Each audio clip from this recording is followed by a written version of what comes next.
بسم اللہ الرحمن الرحیم۔ السلام علیکم۔ یہ کہانی جس کا عنوان ہے ہاؤس نمبر 450 ایک ہارر مووی کی طرز پر بنائی گئی ہے، یہ ریکارڈ کی گئی ہے۔ وہ سامعین جو انڈر 18 ہیں یا جن کی عمر 18 سال سے کم ہے وہ اس ویڈیو کو دیکھنے سے گریز کیجیے۔ آئیے ویڈیو کو سٹارٹ کرتے ہیں۔ رات کا کھانا تیار کر کے میں فارغ ہوئی تو باورچی خانے سے نکلتے ہوئے میری نظر دیوار پر لگی گھڑی پر پڑی۔ اف، اتنی دیر ہو گئی۔ میں نے جلدی سے سامنے صوفے پر پڑی چادر اٹھا کر اوڑھی اور گھر کی چابیاں پرس میں ڈال کر گھر سے نکل گئی۔ راستے میں ہی مغرب کی اذان شروع ہو چکی تھی۔ بچے کہیں گے آج ماما ہمیں ٹیوشن سے لینا ہی بھول گئی، میں سوچتی ہوئی تیز تیز قدموں سے ان کے ٹیوشن سینٹر کی جانب بڑھ گئی۔ ماما، آپ نے اتنی دیر لگا دی، 7 سالہ ریحان شکایتی نظروں سے مجھے دیکھتے ہوئے بولا، جبکہ 6 سالہ انم بھی منہ پھلائے چل رہی تھی۔ مجھے اس کا منہ دیکھ کر بے ساختہ ہنسی آ گئی۔ اچھا سوری بابا، آئندہ خیال رکھوں گی، ایسی غلطی دوبارہ نہیں ہوگی۔ ہم تب مانیں گے آپ کی بات جب آپ ہمیں ہفتے کو نانو کے گھر رہنے دیں گی۔ انم ریحان کی شرط پر میں نے ہنس کر حامی بھر لی۔ جلدی چلو، تم لوگوں کے بابا بھی گھر آنے والے ہوں گے۔ دونوں کا ہاتھ پکڑ کر سامنے والی گلی میں داخل ہو گئی۔ یہ راستہ شارٹ کٹ تھا، ادھر سے جلدی گھر آ جاتا تھا۔ ویسے تو میں روڈ سے ہی جاتی تھی، زیادہ تر اس گلی سے گزرتے ہوئے کتراتی تھی۔ اف ماما، یہ کتنا ڈراؤنا گھر ہے، اس کو دیکھ کر ڈر لگ رہا ہے۔ ریحان ہاؤس نمبر 450 کو دیکھتے ہوئے بولا، جو بالکل اندھیرے میں ڈوبا ہوا تھا۔ عجیب وحشت برس رہی تھی۔ اس کی بات پر میں دونوں بچوں کو لے کر جلدی سے آگے بڑھ گئی۔ رات کام سے فارغ ہو کر بستر پر لیٹی تو بے ساختہ نظروں کے سامنے وہ گھر آ گیا۔ اس گھر سے میرا ماضی جڑا ہوا تھا۔ میں آہستہ آہستہ اپنے بیتے ماضی کو سوچنے لگی۔ میرا نام الینا ہے، ہم 3 بہنیں اور 1 بھائی ہیں۔ میرے بابا آرمی میں ہوا کرتے تھے، جبکہ اماں سادہ سی گھریلو خاتون تھیں۔ میں انٹر میں تھی تو بابا نے اماں کی خواہش پر بڑا گھر لے لیا، کیونکہ گھر میں ہم تھے اور وہ گھر ہمیں کافی چھوٹا پڑ رہا تھا۔ جس دن بابا نے نیا گھر لیا ہم سب بہن بھائی بہت خوش تھے۔ 2 منزلہ یہ بنگلہ نہایت خوبصورت تھا۔ نیچے والے حصے میں 3 بیڈ روم، بڑا سا ٹی وی لاؤنج اور ڈرائنگ روم اور باورچی خانہ تھا، جبکہ اوپری حصے میں 2 bed room, T V lounge اور 1 اسٹڈی روم تھا۔ چھوٹا سا باغیچہ تھا جس میں نیم اور بیر کے درخت لگے تھے اور کار پورچ اتنا تھا کہ ایک گاڑی کھڑی ہو جائے۔ میری بڑی بہن مہرین، جو مجھ سے 2 سال بڑی تھی، اور پھر اس سے چھوٹی ثنا جو 1 سال بڑی تھی، پھر میں تھی اور سب سے چھوٹا میرا بھائی جو اس وقت 7ویں جماعت میں تھا۔ ہم تینوں بہنوں نے اوپر والے بیڈ روم لیے، جبکہ نیچے حارث اماں بابا کے ساتھ رہتا تھا۔ ہم تینوں بہنیں چونکہ کافی ڈرپوک ہیں تو ہم ایک ساتھ ایک بیڈ روم میں سوتی تھیں۔ جس دن ہم شفٹ ہوئے اس دن کافی تھکن ہو گئی تھی۔ رات گئے تک سامان وغیرہ سمیٹ کر فارغ ہوئے۔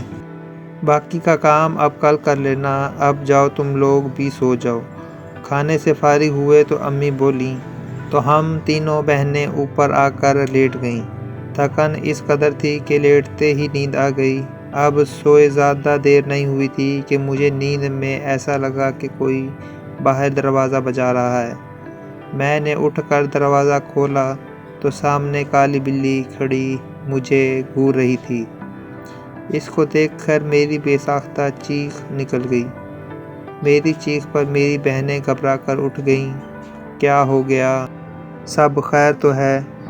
مہرین نے میرے پاس آ کر پوچھا، تم بلی سے ڈر گئیں؟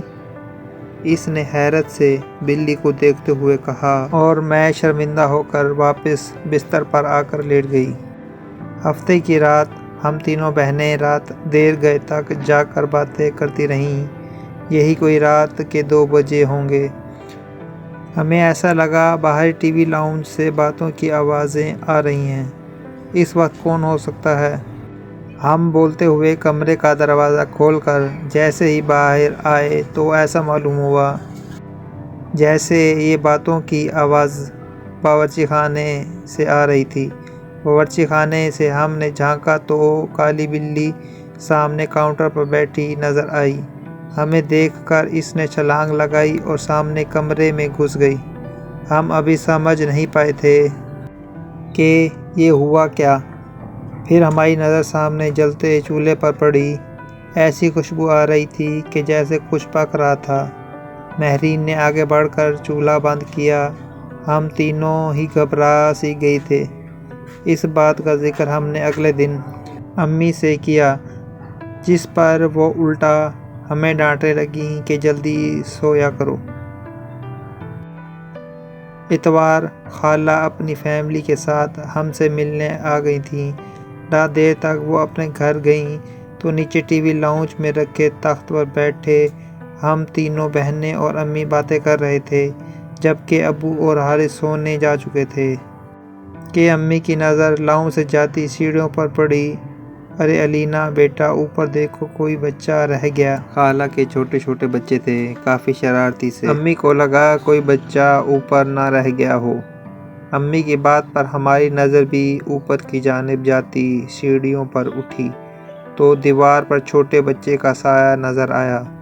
میں نے اٹھ کر اوپر جا کر دیکھنے لگی مگر وہاں کوئی بھی نہیں تھا، جس پر میں خوفزدہ ہو کر تیزی سے نیچے آ گئی۔ جب میں نے امی کو بتایا کہ اوپر تو کوئی بھی نہیں تو امی بھی چپ سی ہو گئیں۔ ہم سب ہی حیران تھے کہ جب کچھ دنوں بعد نہیں تھا تو یہ سایہ کس کا تھا۔ ہم سب گھر والوں کو کزن کی شادی میں اسلام آباد جانا تھا۔ 2 ہفتوں بعد ہم واپس جب گھر آئے تو بڑی عجیب حیرت ہوئی۔ پورا گھر شیشے کی مانند چمک رہا تھا۔ ایسا لگ رہا تھا کہ روز گھر کی صفائی ہوتی رہی ہو۔ ہمیں یہ سب دیکھ کر بڑی حیرانی ہو رہی تھی۔ بلکہ حارث بولا، ایسا لگتا ہے روز کام والی آ کر کام کر جاتی تھی۔ میں منہ دھونے کی غرض سے غسل خانے میں گئی تو غسل خانے کا گیلا فرش دیکھ کر مجھے حیرت کا دھچکا لگا۔ ایسا لگ رہا تھا جیسے کسی نے غسل خانہ استعمال کیا ہو۔ پھر تو یہ معمول بن گیا، گھر کے افراد گھر سے باہر ہوتے تو غسل خانہ بھی استعمال ہوتا اور باورچی خانے میں بھی رات گئے کھڑپڑ کی آوازیں آتی۔ ہم لوگوں کو وہ کالی بلی مستقل گھر میں گھومتی نظر آتی۔ ہم لوگ اب آہستہ آہستہ ان باتوں کے جیسے عادی ہوتے جا رہے تھے۔ جب وہ ہولناک واقعہ رونما ہوا جس کے بعد ہم نے فوراً وہ گھر چھوڑ دیا۔ رات کے کسی پہر امی کی آنکھ کھلی تو انہیں محسوس ہوا کہ چھت پر کوئی ہے۔ وہ سمجھی ہم بہنیں سونے کے بجائے گپوں میں مصروف ہیں۔ وہ دبے قدموں سے چھت پر آئیں۔ گول دائرے میں 10-12 عجیب شکل والوں کو بیٹھے دیکھا۔ وہ منظر اتنا خوفناک تھا کہ امی بے ہوش ہو گئیں۔ فجر کی نماز کے لیے جب ابو اٹھے اور امی کو کمرے میں نہ پا کر لاؤنج میں آئے تو انہیں سیڑھیوں میں امی اوندے منہ پڑی نظر آئیں۔ ہوش میں آنے پر جب امی نے رات والا منظر بتایا تو ابو نے فوراً فیصلہ کر لیا کہ یہ گھر چھوڑ دینا مناسب ہے۔ اس سے پہلے کہ کوئی بڑا نقصان ہوتا ہم نے وہ گھر چھوڑ دیا۔ آج اتنے برس گزر جانے کے بعد بھی سوچو تو خوف کی سرد لہر ہمارے جسموں میں دوڑ جاتی ہے کہ ہم 6 ماہ جس کو بلی سمجھتے رہے وہ در حقیقت ایک جن تھا۔